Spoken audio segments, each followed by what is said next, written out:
Captain Tuffarm floated high above the fractured city, his eyes glowing faintly in the dark. Below him, the streets burned with the new normal: riots, gang wars, and the occasional explosion of fresh Jekyll juice victims. He hadn't slept in days. Every time he closed his eyes, he saw pieces of his father's skull scattered across the hideout floor, so he patrolled. And this night, the city was throwing every clown it had at him. In downtown, the alphabeta was in the middle of his latest master crime. He had turned the word bank on the First National Bank into bunk, then tried to rob the resulting bunk beds. "Prepare to be spelled into submission," he shouted, hurling giant floating letter blocks at security guards. Tuffarm dropped out of the sky like a meteor and punched the giant letter B so hard it exploded into sparks. "Not tonight," Tuffarm growled. The alphabeta barely had time to squeak consonant consequences before Tuffarm's elastic arm wrapped around him and yeeted him into a dumpster 3 blocks away. 2 blocks over, the diceman was holding up a corner store. "All right, folks, high roller special, roll doubles or I zap the register," he yelled, throwing exploding dice everywhere. Tuffarm landed behind him without a word. The diceman turned, saw the hero's dead-eyed expression, and immediately dropped his dice. "I fold." Tuffarm still punched him through a wall. On the rooftops, Lightning Mike was trying to short-circuit an electrical grid so he could steal copper wiring. "Feel the power of mild static electricity," he shouted, shooting weak sparks at a transformer. Tuffarm grabbed him by the beanie and held him over the edge of the building. Mike's eyes widened. "Bro, not cool." Tuffarm dropped him. Mike landed hard, twitched violently from his own feedback, and lay there smoking. But the real mess started when Glassman showed up trying to stop a group of looters and accidentally shattered half his own arm while punching one of them, sending glass shards everywhere. Tuffarm arrived just in time to see civilians screaming and running from the flying glass. He let out a long, exhausted sigh. Everyone just stopped. For the next 3 hours, Tuffarm became a one-man cleanup crew. Stopped Barmia spiked fists from smashing up a liquor store, accidentally stepped on Tommy Whiptongue's tongue, earning a dramatic WHY, and had to pull the praying mantis out of a fight with 3 mutated raccoons. By 4 a.m., he was floating above the city again, covered in minor cuts, confetti, and alphabet blocks. He felt no better. His comms suddenly crackled. It was President Lincoln's private line. "Tuffarm, we need to talk. The man-made angels just crossed another line." Connors declared martial law in 3 districts. Tuffarm's jaw tightened. "I'm listening." Far away, in a dark room lit only by glowing screens, Mentalian watched the footage of Tuffarm's exhausted rampage with a satisfied smile. Beside him, the general flexed his new armored fingers. "Soon," Mentalian whispered. "He's almost ready to break completely." Captain Tuffarm landed on the roof of the White House at 3:17 a.m., his cape whipping in the wind. 24 Secret Service agents and members of Lincoln's Guard had weapons trained on him instantly. Eagle Jones stepped forward, shield raised, but lowered it when President Adam Lincoln raised a hand. "Stand down," Lincoln said wearily. The man who wears Abraham Lincoln's hat now looked exhausted, older than his years. "He's here because I asked him to come." Tuffarm floated down slowly, arms crossed. "You've got some nerve calling me here after everything your angels have done," Tuffarm said, voice low and dangerous. Lincoln didn't flinch. "I know, and I'm sorry. Connor has gone rogue. The man-made angels are no longer under my control. They're operating as a terrorist organization now, rounding up anyone with powers, hero or villain.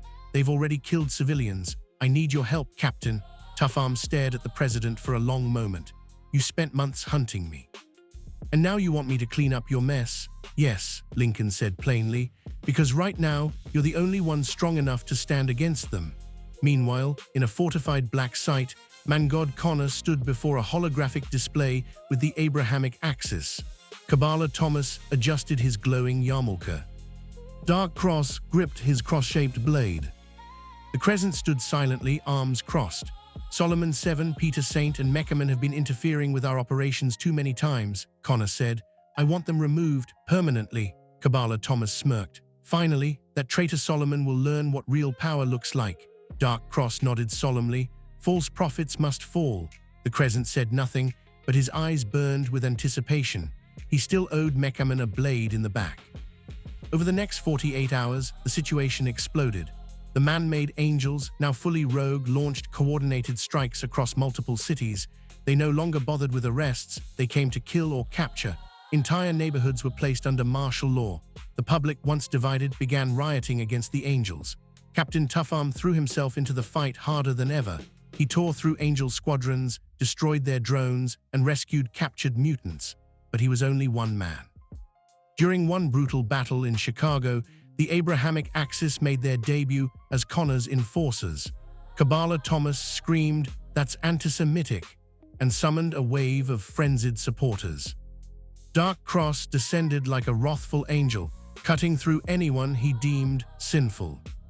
The Crescent blinked in and out of existence, striking from the shadows with lethal precision. Tuffarm fought all three at once. He held his own, but he was exhausted, grieving, and starting to slip. In the middle of the fight, he made a mistake. He hit Dark Cross too hard, sending the Zealot crashing through a building. Civilians were hurt in the collapse. The news cameras caught everything. Deep underground, Mentalian watched the footage with glee. "Perfect," he whispered, gently tapping the jar containing Mufasa's brain. "Push him just a little further." Beside him, the general cracked his armored knuckles. Soon, something unseen struck Tuffarm as he was flying above the city. He fell into a deep sleep and fell to the ground like a meteor. Captain Tuffarm woke up in chains. Not regular chains, reinforced Red Star power cuffs designed specifically to hold him. His arms were locked behind his back, his legs shackled to the floor of a reinforced transport vehicle. The general sat across from him, Mufasa's preserved brain floating in a jar on a shelf beside him like a sick trophy. Tuffarm stared at it for a long time. "You took everything from me," he said quietly. The general's mechanical voice crackled with dark amusement. "I'm just getting started." The transport flew toward a secret man-made Angel's black site, outside. The city was tearing itself apart. News helicopters followed them, broadcasting live. "Captain Tuffarm has been captured after a violent confrontation with government forces. Casualties are still being reported." Tuffarm closed his eyes. He had failed. He failed his parents. He failed the people he swore to protect. Himself, back at the White House, President Adam Lincoln slammed his fist on the desk. "Connor has gone too far. I want every man-made Angel declared enemies of the state.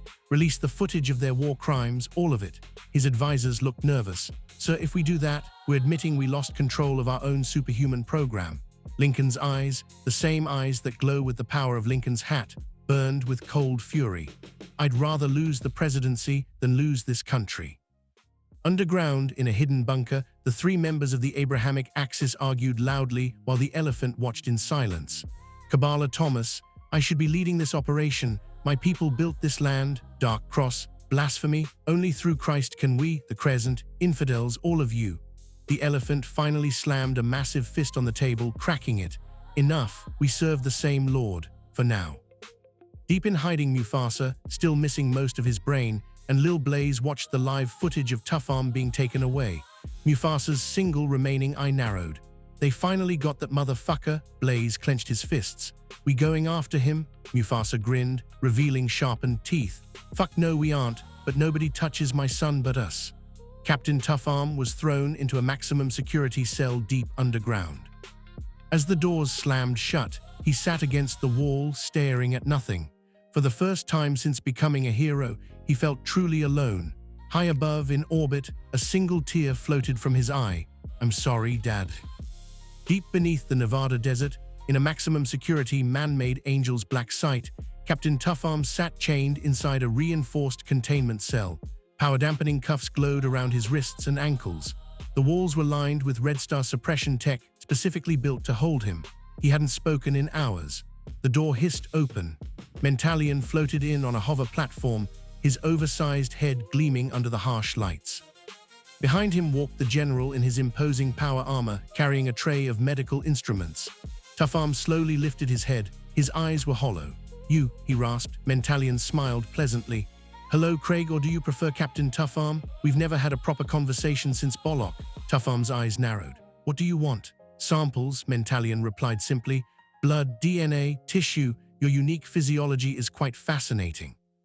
The general here has been very eager to study what remains of his original body.